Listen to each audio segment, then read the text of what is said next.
Okay, so we discuss on the economic analysis. Firstly, we discuss the they are completing the unit number. They are complete the unit number 1 to 5. Suppose we are first unit the introduction to power plant, secondly the high pressure boiler, then steam and gas power plant, then the nuclear power plant. आपण बघितलं की first unit जे आपलं first to 5 unit होते त्यामध्ये आपण आधी बघितलं की इंट्रोडक्शन म्हणजे पॉवर प्लांट काय असतात, पॉवर प्लांट मध्ये यूज होणारे बॉयलर रिगार्डिंग आपण स्टडी केला. त्यानंतर steam power plant, gas power plant आणि न्यूक्लियर पॉवर प्लांट बघितली. मग ह्या सर्व न्यूक्लियर पॉवर प्लांटचे कंपोनंट, त्यांचं वर्किंग कॅपॅसिटी, त्यांचा यूज पर्पज, ह्या सर्व गोष्टी आपण डिस्कस केल्या. बट त्यानंतर कोणता पॉईंट डिपेंड होता त्यावर, वेस्ट हीट रिकव्हरी, को जनरेशन अँड ट्राय जनरेशन. आपण ते चॅप्टर नंबर 4 म्हणजे युनिट नंबर 4 मध्ये कंप्लीट केलं.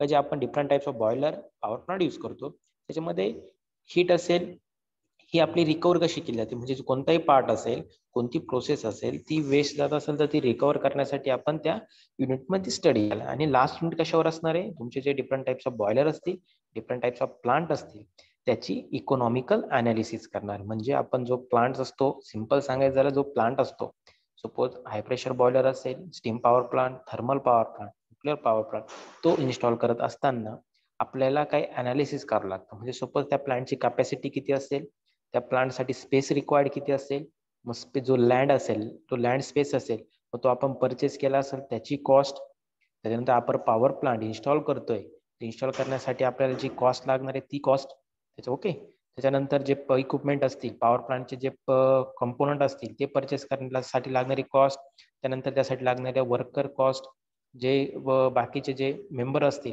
डिपार्टमेंट वाईज मेंबर असतील, त्यांची सॅलरीसाठी लागणारी ही कॉस्ट. त्यानंतर आपण जे फ्यूल यूज करणार आहे, जे फ्यूल परचेस करणार आहे, त्या फ्यूल पासून इलेक्ट्रिसिटी जनरेट करणार आहे, त्यासाठी लागणारे कॉस्ट. त्याच्यानंतर मेंटेनन्स कॉस्ट असते, प्लांट कॉस्ट असेल, टॅक्सेस असतील. ओके, किंवा आपण जो वॉटर सोर्स घेणार आहे त्या वॉटर सोर्सचं कॉस्ट असेल. त्याच्यानंतर ट्रान्सपोर्टेशन फॅसिलिटी असेल, म्हणजे आपलं फ्यूल जे कोल असेल ते आपल्या पॉवर प्लांटमध्ये एंटर करत असताना जे पण कॉस्ट असेल, या सर्व कॉस्टचा अनालिसिस आपण आता युनिट नंबर 6 मध्ये करणार आहे. म्हणजे स्टार्टिंगला आपण युनिट 1 to 5 पर्यंत types of power plant study केले. स्टडी केल्यानंतर त्याची वेस्ट हीट रिकव्हरी पण बघितली, को जनरेशन, ट्राय जनरेशन बघितलं. आणि जे लास्ट युनिट आहे ते डिपेंड सर्व 5 युनिट वरती. म्हणजे जे different types of boiler plant बघितले ते आपल्याला इन्स्टॉल करत असताना कोणकोणती कॉस्ट ही कन्सिडर करावी लागते. म्हणजे एखादा पर्सन असेल, तो पर्सन तो प्लांट इन्स्टॉल करत असतील तर त्याला कोणकोणत्या कॉस्ट ह्या इम्पॉर्टंट असतात. मग प्लांट्सचे कंपोनंट परचेस करणं असेल, सॅलरी असेल, मेंटेनन्स कॉस्ट असेल, लँड कॉस्ट असेल, टॅक्सेस असतील, ट्रान्सपोर्टेशन फॅसिलिटी कॉस्ट असेल, ह्या सर्वांचा आपल्याला अनालिसिस करायचं आहे. त्यावरती आपलं युनिट नंबर 6 असणार. So we start the unit number 6, economical analysis of power plant. This is our last unit. Firstly, we understand the what is the economical power plant analysis. Means simply say the economical analysis means operational activity such as equipment cost, fuel cost, then maintenance cost, revenue cost, and net present value. Okay, simple economical power plant analysis म्हणजे आपण जो plant use करतोय, म्हणजे operational activity, त्याच्यामध्ये मग equipment असतील आपले, fuel cost असेल, मेंटेनन्स असेल, रेन्यू असेल, वर्कर सॅलरी असेल, नंतर प्लांट प्रेझेंट व्हॅल्यू असेल. आपण तो प्लांट जो इन्स्टॉल केलाय त्याची एक आपण प्राइस अनालिसिस करतो की प्लांटला इन्स्टॉल करण्यासाठी आपल्याला 50 करोड, 30 करोड, मिनिमम 50 करोड आणि मॅक्झिमम आपण रेंज ठरवतो 100 करोड. यामध्ये आपल्याला त्या प्लांटची कॉस्ट ही जाणार आहे. मग ऍक्च्युअल आपण रिपोर्ट जनरेट करत असतो. मग त्यानुसार असतं की economical power plant analysis. So operation power plant. मग आता ऑपरेशन पॉवर प्लांट कोणकोणते, what is the operation power plant? Simply fuel source. मग आपल्या कोणकोणत्या पार्टवर हा आपला खर्च होणार आहे त्या कॉस्टचा. Fuel source, availability of sufficient waters, land cost असेल, skill labour, low operating cost, low maintenance cost, low capital cost. Okay, this is the different types of operation and different types of economical analysis. So start one by one. Firstly, economical analysis of power plant. They also given the various of sources like conventional fuel, means like your diesel, petrol, wood, coal. Okay, this is the your fuel. Then hydro energy, solar energy, wind energy, atomic energy. Okay, we know that the unit number 5 we discussed already, the nuclear power plant, we are using the atomic energy means uranium. Okay, आपण nuclear power plant मध्ये बघितलं की fuel आपल्याला purchase करावं लागतं. Fuel कोणतं purchase करतो आपण? कोणतं परचेस करत असतो? युरेनियम परचेस करतो. मग ते युरेनियम परचेस करत असताना आपल्याला ती कॉस्ट पेड करावी लागते. मग ती पण असते आपली इकॉनॉमिकल अनालिसिस मध्ये.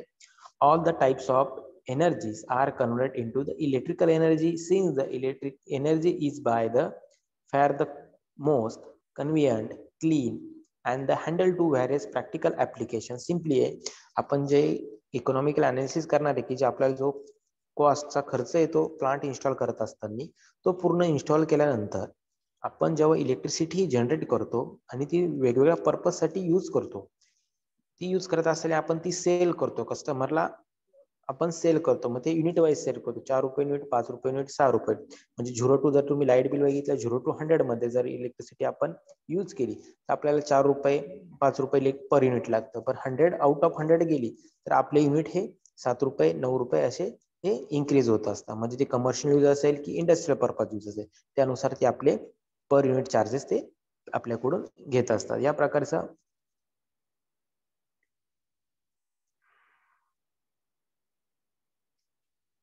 ओके, या प्रकारचे डिफरंट टाइप्स ऑफ एनर्जी इथे अवेलेबल केलेले आहेत. So economical of generation means electrical power is major concern both the electrical supply company as well as to the customer.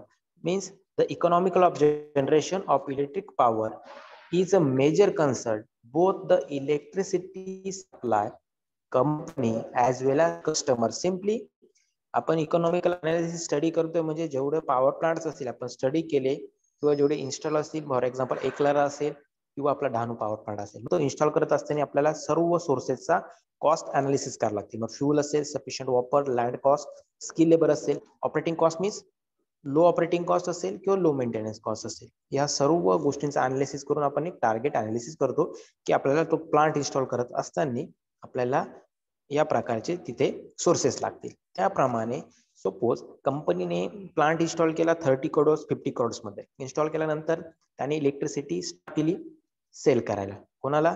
कंपनीजला आणि तुमच्या कंझ्युमरला. मग आपण तो कंझ्युमर आपण बनवू शकतो. Means electricity are use in 2 types. First one is a commercial industrial purpose असतो, त्यानुसार ती आपण सेल करतो. मी सांगितलं तुम्हाला 0 टू 100 युनिट जर आपण यूज केले तर एक चार्ज असतो 5 रुपीज 4 रुपीज जो चार्ज असतो पर युनिटचा. आणि 100 आउट ऑफ गेले युनिट्स तर तो 6 रुपीज 7 रुपीज असतो. तुमच्याकडे लाईट बिल असेल घरामध्ये तर तुम्ही ते बघू शकता की आपलं लाईट बिल जर 0 टू 100 युनिट मध्ये असेल तर आपल्याला चार्ज किती लागतो.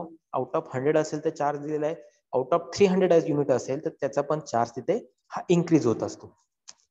मग त्यानुसार कंपनी जे कॉस्ट इथे त्यांनी इन्व्हेस्ट केलेली असते ती त्यांना बेनिफिट म्हणजे ती कॉस्ट त्याच्यामध्ये ही रिन्यू करावं लागते. सपोज त्यांनी 30 करोड 50 करोड त्यात इन्व्हेस्ट केले असतील तर ती सेल केली जाते इलेक्ट्रिसिटी. सेल केल्यानंतर ते अनालिसिस केलं जातं की आपण जी कॉस्ट सपोज प्लांट इन्स्टॉलेशनला आपली सपोज 50 करोड कॉस्ट आपण ती इन्व्हेस्ट केली, ती कशी परचेस केली जाते, मग ती किती इयर्स मध्ये परचेस केली जाईल. ओके, आणि आपलं बेनिफिट किती इयर्स नंतर स्टार्ट होईल त्या प्लांटचं. म्हणजे आपले जे 50 करोड आहे हे पूर्ण आधी स्टार्टिंगला नील होतील, त्याच्यानंतरच आपले जे बेनिफिट्स आहे त्या प्लांटचे ते स्टार्ट होतील. म्हणजे सर्व गोष्टींचे इकॉनॉमिकल अनालिसिस त्या पॉवर प्लांट मध्ये केलं जातं. आपण तेच या युनिटमध्ये स्टडी करणार. So it is electric supply company will work out the cost of generation before installation power generating plant. Simply सांगतो 4 युनिट 5 युनिट जर आपण कंझ्युमरला हे सेल करतोय, इलेक्ट्रिसिटी सेल करतोय, मग सपोज 4.3%. ओके, तुमच्याकडे लाईट बिल असेल तर तुम्ही बघू शकता की per unit charge 0 to 100 units मध्ये पर युनिट चार्ज किती. Suppose we are assuming the 4 unit. Okay, आपण 4 युनिट ऍझ्युम करूया 4 रुपीज पर युनिट.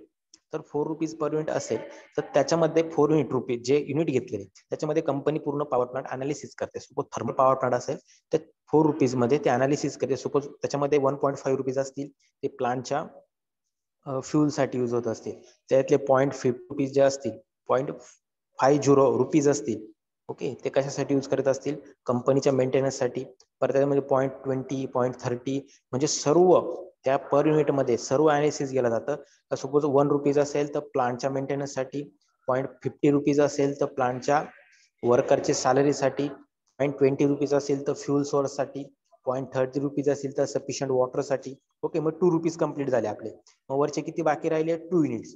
मग सपोज आपण जे बाकीचा कंपनीवर जो आपण आपली कंपनी आहे त्या कंपनी जो आपण कॉस्टचा खर्च केलेला आहे त्यासाठी 1 युनिट चार्जेस घेतला जातात. ओके, तो मग 3 रुपये झाले सपोज. बाकीचे जे कॉस्ट असतात मग स्किल वर्कर असेल, कॅपिटल कॉस्ट असेल, मेंटेनन्स असेल, ट्रान्समिशन लाईन असेल, ओके, बाकी जे वर्कर असेल मग त्यांच्यासाठी 0.50 रुपीज त्यात ऍड केले जातात. म्हणजे टोटल कॉस्ट किती होती? 3.50 रुपीज झाली. आणि रिमेनिंग कॉस्ट किती बाकी राहिली 4 युनिट म्हणून? 0.50 रुपीज म्हणजे 50 पैसे. ओके, मग ते 0.50 रुपीज मध्ये तो त्यांचा असतो बेनिफिट. म्हणजे कंपनी काय करते? 4 रुपीज पर युनिट मध्ये त्यांचा बेनिफिट हे अनालिसिस करते की आपण सर्व जो कॉस्टचा खर्च असेल तो पूर्ण अनालिसिस करते पर युनिट नुसार, 4 रुपीज पर युनिट नुसार. मग सपोज 4 रुपये असेल तर त्याच्यामध्ये 3.6 रुपीज त्यांचा तो खर्च येतो आणि वरचे जे 0.40 रुपीज असतात, 40 पैसे असतात, हा त्यांचा त्या पर युनिट मागे हा त्यांचा बेनिफिट असतो.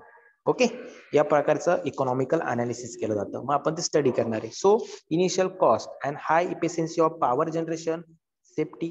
पण जे आपण ऍझ्युम करतोय, मी सगळ्या गोष्टी ऍझ्युम सांगितल्या की 4 युनिट आहे, मग ते कंपनीवर डिपेंड असतं की त्यांचे चार्जेस किती आहे. जे फ्युल परचेस करतात, बॉयलर असतील, कंपोनंट असतील, इक्विपमेंट असतील, त्यांची ऑपरेटिंग कॉस्ट ही प्रत्येक प्लांटची डिफरंट असते. ओके, त्यानुसार ते कॅल्क्युलेशन केलं जातं. आपण फक्त ऍझ्युम करून ते कॅल्क्युलेशन स्टडी करतोय.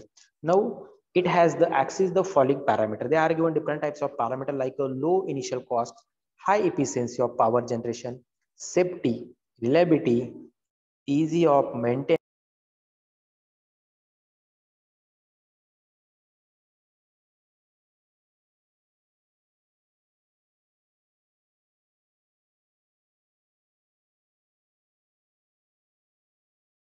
थर्ड स्टुडंट, तुम्ही जर एखादा प्रोजेक्ट करत असाल, ओके, थर्ड इयरचा प्रोजेक्ट ग्रुप वाईज तुम्ही कंप्लीट करत असाल तर तुम्ही सपोज रिपोर्ट रेडी करता. ओके, तुम्ही रिपोर्ट रेडी करता, रिपोर्ट मध्ये काय अनालिसिस करता? सपोज प्रोजेक्ट आहे, आपण त्या प्रोजेक्टसाठी कोणकोणते कंपोनंट लागले. ओके, आपण चार्ट रेडी करतो, त्या प्रत्येक कंपोनंटचं तिथे नेमिंग करतो.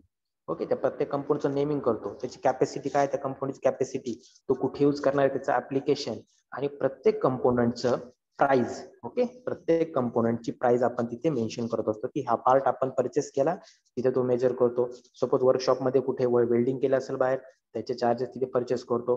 सपोज त्या कंपोनंट परचेस करण्यासाठी, सपोज आपले कंपोनंट परचेस केले, प्रोजेक्ट बनवतोय आपण, सर्व कंपोनंट परचेस केले, त्याची एक टोटल कॉस्ट झाली. ओके, त्याची एक टोटल कॉस्ट झाली इक्विपमेंट परचेसची.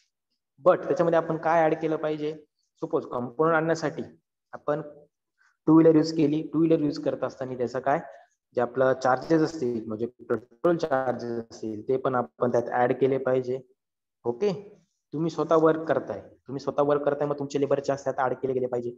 या प्रकारे सर्व गोष्टी त्यात ऍड करून त्या कंपोनंटची किंवा त्या प्रोजेक्टची ही प्राइस ही आपण हे करत असतो, फायनल करत असतो, टोटल प्राइस ही डिस्प्ले करत असतो. म्हणजे फक्त आपण इक्विपमेंट परचेस केले, जॉईंट केले, बिल्डिंग केले, प्रोजेक्ट रेडी झाला आणि आपण फक्त फाईल मध्ये आपण काय करतो, त्याचे टोटल कॉस्ट ही मेन्शन करत असतो. बट कंपनी काय करते, ते इक्विपमेंट आणण्यासाठी फ्यूल लागलं, सपोज 2 व्हीलर यूज केली, 4 व्हीलर यूज केली, जो टाइम असेल टाइम त्यांनी तिथं स्पेंड केला, वर्कर असतील, वर्करनी ते वेल्डिंग केलं, कटिंग केलं, सर्व त्यांना तो टाइम दिला, मग ते टाइमची व्हॅल्यूचे पण ते चार्जेस तिथे इन्क्लूड करत असतात आणि टोटल कॉस्ट मध्ये ते ऍड करत असतात. मग टोटल कॉस्ट सपोज तुमची 10,000 झाली, तर 10,000 तर प्रत्येक प्रोडक्ट मागे, ती पॉवर प्लांट असतील किंवा अदर कंपनीचे प्रोडक्ट असतील, सपोज एक प्रोडक्ट 100 रुपयाचा असेल, सर्व त्याचे चार्जेस असतील 100 रुपये, तर कंपनी त्याच्यावर काही पर्सेंट प्रॉफिट लावते.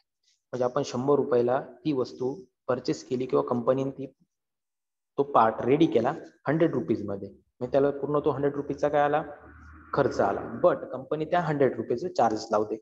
मग हे डिपेंड असते त्या कंपनीवर. मग सपोज पॉवर प्लांट असेल तर 100 रुपीज ते 50% लावतील काही कंपनी, काही 20%, काही 25%, काही 30%, हे त्याच्यावर पर्सेंटेज त्यांचं प्रॉफिट लावत असतं. म्हणजे 100 रुपीज जर एक प्रोडक्ट असेल त्याच्यावर 20%, म्हणजे त्या प्रोडक्टची प्राइस किती होते, 120 रुपीज. म्हणजे 100 रुपीज त्यांना तो प्रोडक्ट बनवण्यासाठी लागतो, मग त्यात सॅलरी असेल, सोर्सेस असतील like fuel sources, sufficient water, land cost असेल, स्किल वर्कर सॅलरीज असेल, ऑपरेटिंग कॉस्ट असतील, किंवा डिफरंट टाइप्स ऑफ कॉस्टेस असतील किंवा डिफरंट टाइप्स ऑफ परचेससाठी त्यांनी 100 रुपीजमध्ये तो प्रोडक्ट रेडी झाला. मग ती कंपनी 20% लावल्यानंतर त्या प्रोडक्टची प्राइस किती होती? 120 रुपीज प्राइस होती. म्हणजे प्रोडक्ट बनवण्यासाठी 100 रुपीज लागतात आणि कंपनी त्यांची 20%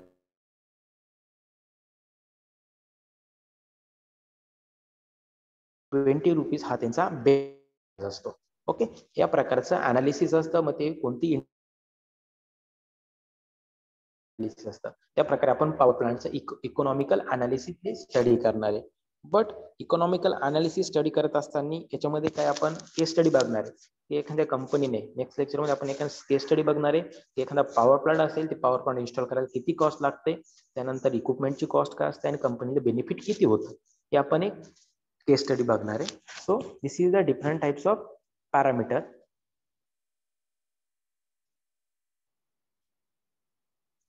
So next is the economic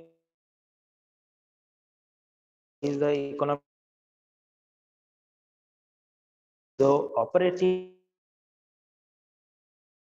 operational activity and the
Okay, so consumer will work out the comparative cost of power, various alternative available to him.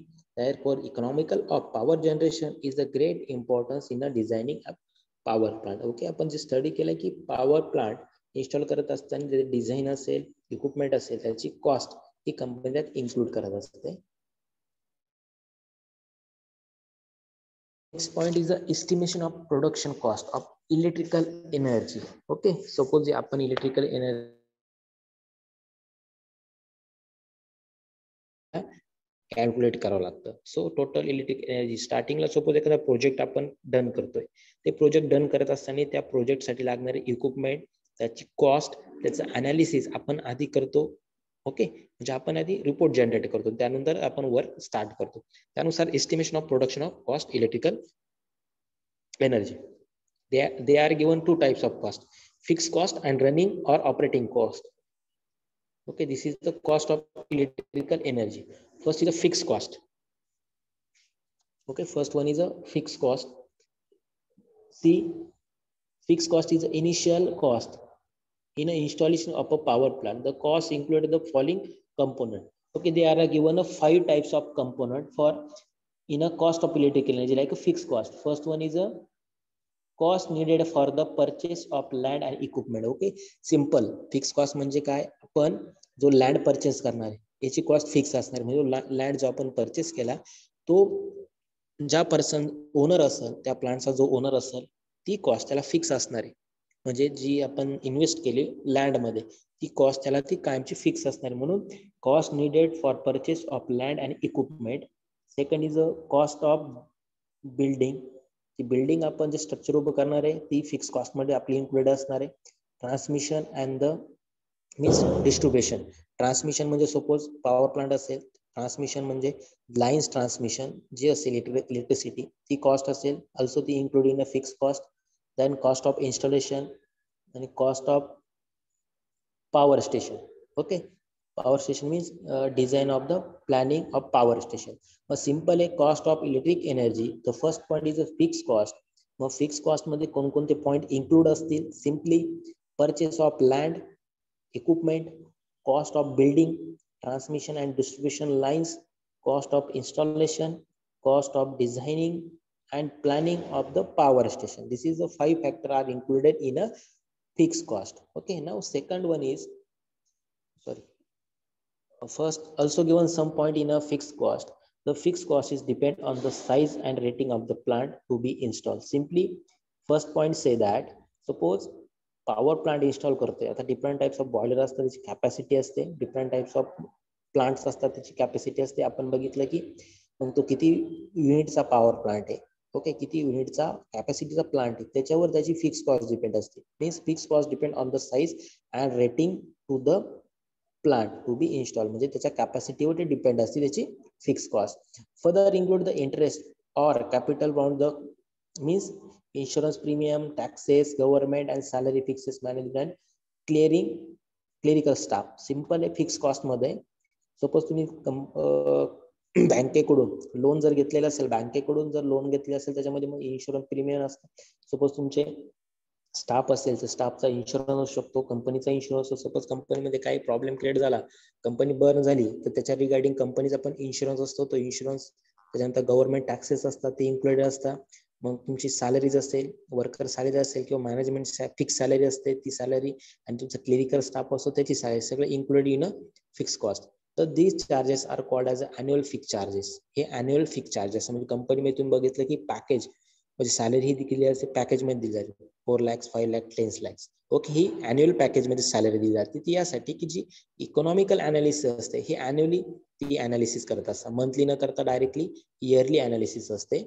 So the charges are called annual fixed charges which kept aside every year. म्हणजे प्रत्येक इयरला ते आपण audit म्हणतो बघा, March एंडिंगला audit असतं, मग कंपनीचं पण ते ऑडिट असतं, मार्च एंडिंग असेल ऑडिट असतं, ते इयरली ऑडिट असतं. मग त्या ऑडिटमध्ये सर्व कंपनीचे इकॉनॉमिकल अनालिसिस केले जातात की आपण जे प्रोडक्ट आहे प्रोडक्ट किती सेल केले, किंवा पॉवर प्लांट असेल तर इलेक्ट्रिसिटी आपण किती सेल केली, त्यामध्ये कंपनीला बेनिफिट किती झाले, लॉसेस किती झाले, या सर्व गोष्टीचं ते ऑडिट केलं जातं year wise. Okay, so in fixed cost मग आपण बघितलं की फिक्स कॉस्ट मध्ये अजून काही पॉइंट्स इन्क्लुडेड आहे, like interest of capital investment, taxes, insurance premium, clerical staff salary, management staff salary. This is the different types of factor in a included in a fixed cost. So second is a running or operational cost. Second one is a running and operational cost. Okay, first one is cost of fuel. आता simple आहे, ती fix cost होती. एकदा land आपण purchase केली, land purchase केली म्हणजे ती फिक्स कॉस्ट झाली. इक्विपमेंट परचेस केला म्हणजे ती फिक्स कॉस्ट झाली. त्याच्यामध्ये कोणत्याची म्हणजे सपोज आपण एक लँड त्या पॉवर प्लांटसाठी लँड परचेस केली 10 crores मध्ये, ती फिक्स कॉस्ट झाली, कारण ती लँड परत आपल्याला परचेस करावी लागणार नाही. सपोज इक्विपमेंट परचेस केला, तर इक्विपमेंट परचेस केल्यानंतर सपोज बॉयलर परचेस केल्यानंतर आपल्याला त्याच्यामध्ये परत त्या बॉयलरची प्राइस लागणार नाही, फक्त त्याची मेंटेनन्स आपल्याला कॉस्ट लागणार आहे, म्हणजे ती फिक्स कॉस्ट झाली. त्याच्यानंतर सॅलरीज असेल, ती सॅलरी पण एक फिक्स असते, ठरलेली असते, किंवा त्याचं इयरली पॅकेज ठरलेलं असतं, ते फिक्स कॉस्ट झाली त्या इयरसाठी. पण रनिंग आणि ऑपरेटिंग कॉस्ट असते. Suppose for example first point is a cost of fuel and lubrication. Simply आपण सपोज जो कॉस्ट ऑफ फ्यूल असतं, आपण इयर वाईज म्हणजे टोटल आपल्याला जर आपला पॉवर प्लांट हा इयर वर्किंग असणार आहे, तर आपण जो फ्यूल असतो हा फ्यूल पूर्ण इयरचं परचेस करत नाही. ओके, कारण तेवढी फ्यूल अवेलेबल नसतं. त्यामुळे आपल्याला तुम्ही जर पेट्रोल पंप्स बघितले की पेट्रोल पंप्सवर त्यांना एक पिरियड असतो, त्या पिरियडमध्ये त्यांना तेवढं फ्यूल दिलं जातं. ओके, म्हणजे ते 10 days 20 days जे त्यांना अवेलेबल असेल तेवढंच फ्यूल त्यांना सेल केलं जातं. तसंच पॉवर प्लांटमध्ये कॉस्ट ऑफ फ्यूल, मग तुमचं कोल असेल किंवा पेट्रोल डिझेल असेल, त्याच्यानंतर वूड असेल, तर त्या लिमिटेड टाइमसाठी की 1 month म्हणजे आपल्याकडे एक क्लिअरन्स टाइम असतो की जे फ्यूल आपण परचेस केलेले प्लांट वर्किंग आहे, तर ह्या फ्यूलवरती ह्या स्टोरेज जे आपण स्टोरेज केलं फ्यूलचं, तर ह्या स्टोरेजवरती आपण प्लांट 1 month साठी आपला प्लांट हा रनिंग असू शकतो, यावर ते परचेस केलं असतं. मग सपोज तुम्ही एक्झाम्पल बघितलं पेट्रोल डिझेल यांच्या प्राइजेस ह्या डेली चेंज होतात. ओके, म्हणजे रनिंग आणि ऑपरेशनल कॉस्ट म्हणजे काय, सिंपल अंडरस्टँडिंग, यांच्या कॉस्ट ह्या डेली चेंज होतात. म्हणजे का कोणती कॉस्ट आहे ही फिक्स कॉस्ट नाही, की आपण सपोज 100 rupeesला पेट्रोल परचेस केलं, ह्या मंथमध्ये, तर सेकंड मंथमध्ये सपोज आपण 2 मंथने जर ते परचेस केलं तर ती कॉस्ट 100 रुपीज राहणार नाही. 100 रुपीज जर ही 6 मंथ कॉन्स्टंट राहिली, that is a fix cost, म्हणजे ती फिक्स कॉस्ट झाली. बट ती चेंज होते, व्हॅरी होते. कधी 100 रुपीज असेल, कधी 90 असेल, कधी 120 असेल, कधी 150 असेल किंवा 110 असेल, म्हणजे ती व्हॅरी होत असते. म्हणजे व्हॅरी कॉस्ट म्हणजेच काय, रनिंग अँड ऑपरेशनल कॉस्ट. मग पॉवर प्लांटमध्ये फ्यूल यूज परचेस करताना ती कॉस्ट जी असते ती नेक्स्ट मंथला परचेस करताना चेंज होते. ओके, लुब्रिकंट असतं, लुब्रिकंट प्राइसेस चेंज होतात. आणि चेंज जरी होत असला, एकदा लुब्रिकंट आपण बॉयलरच्या काही पार्टसाठी यूज केलं तर आपल्याला परत 2 मंथ नंतर ते परचेस करावं लागतं, कारण की त्याचा मेंटेनन्स असतो.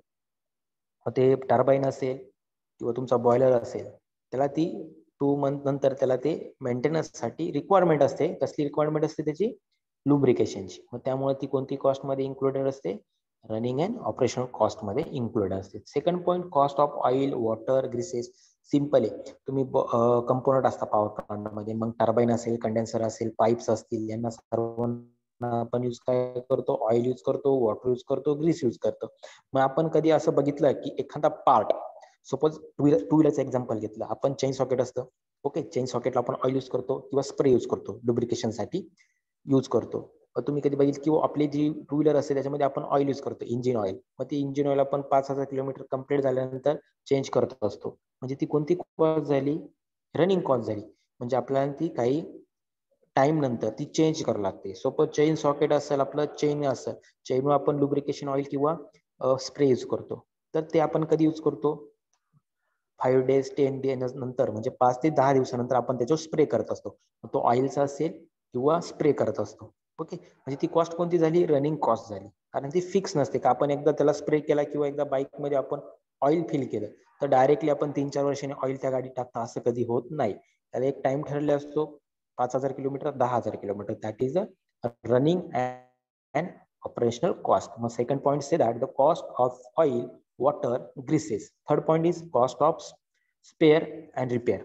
सिम्पली एखादा पार्ट आपण परचेस केला, सिम्पल लँड परचेस केली आपली, सपोज त्या प्लांटची लँड परचेस केली, ही फिक्स कॉस्ट आहे, काय तिच्यात कोणताही चेंजेस होणार नाही.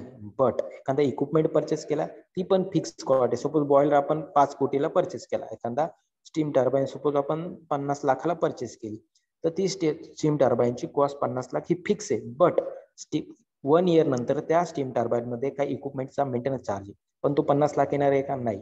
मग तो 1 लाख येऊ शकतो, 2 लाख येऊ शकतो. मग त्यात ग्रीस असेल, ऑइल असेल, मग त्याचे स्पेअर पार्ट असतील ते चेंज करायचे असेल किंवा रिपेअरिंग असेल, हे running cost and operational cost मध्ये इन्क्लुडेड असतात. And fourth one is a cost of general maintenance. Okay, this is the स्टार्टिंगला आपण बघितलं फर्स्ट पॉईंट, फिक्स कॉस्ट. मग फिक्स कॉस्ट तुम्हाला अंडरस्टँड झाली. मग स्टाफ सॅलरी असेल, तुमची लँड असेल, इक्विपमेंट असेल, हे इन्क्लुडेड असतात फिक्स कॉस्ट मध्ये. आणि second is the running and operational cost. Point are cost of fuel, lubrication, cost of oil, water, greases, spare parts, repairing, then the operating labor. म्हणजे operating labour असतं ते पण running and operational कॉस्टवर depend असतात. Okay, and then the cost of general maintenance. मग कंपनीचा जो general maintenance असतो, मग आपला तो प्रत्येक मशीनचा हा 8 hours मध्ये काही मशीन असतं. सपोज बॉयलर असेल तर बॉयलरचा आपल्याला डेली मेंटेनन्स इम्पॉर्टंट असतो किंवा विकली मेंटेनन्स असतो काही पार्टचा. म्हणजे कशावर डिपेंड असतं, मशीनवर डिपेंड असतं. काही मशीनचा आपण मंथली मेंटेनन्स करतो, काहींचा इयरली करतो, काहींचा वीकली असतो, काहींचा डेली असतो.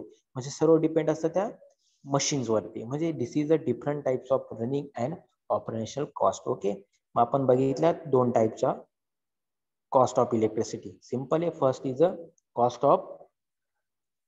a fixed cost.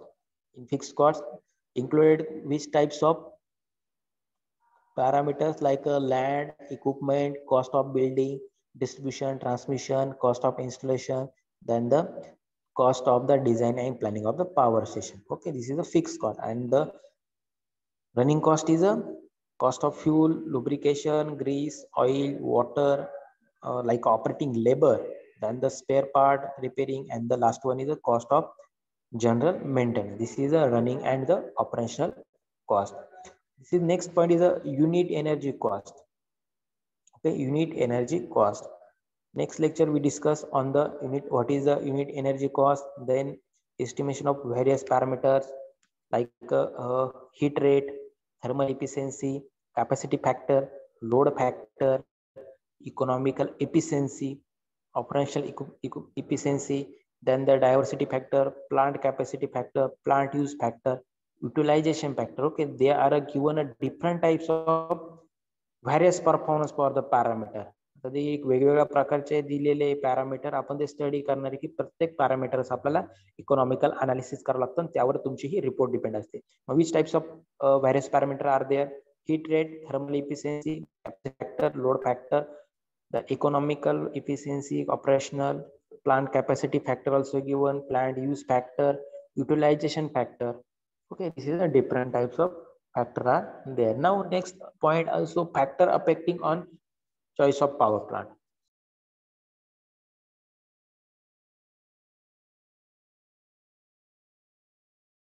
Okay, next lecture आपण डिस्कस करणार आहे की factor affecting of choice of power plant and various performance of the parameter. Okay, so factor affecting on choice of power plant, I give different types of factor like a types of fuel available depend on the which types of power plant are there. Okay, म्हणजे simple आहे, types of fuel कशावर depend असणार आहे की कोणता power plant आहे. त्या power plant नुसार थर्मल असेल तर आपण काय यूज करतो, थर्मल असेल तर कोल यूज करतो, न्यूक्लिअर असेल तर युरेनियम ॲटॉमिक एनर्जी यूज करतो, आणि जर आपला हायड्रो असेल तर ऑलरेडी आपण वॉटर यूज करतो. म्हणजे depend on a types of fuel available. Then fuel transmission cost. Okay, fuel cost of fuel means then the cost of land, taxes, requirement of space of power plant, availability of site of water, then the storage of space for fuel, water, then the transmission facility very important for the fuel, then the disposal of ash, pollution, noise, natural of land means natural of load, nature of load, reliability of supply, then the interest.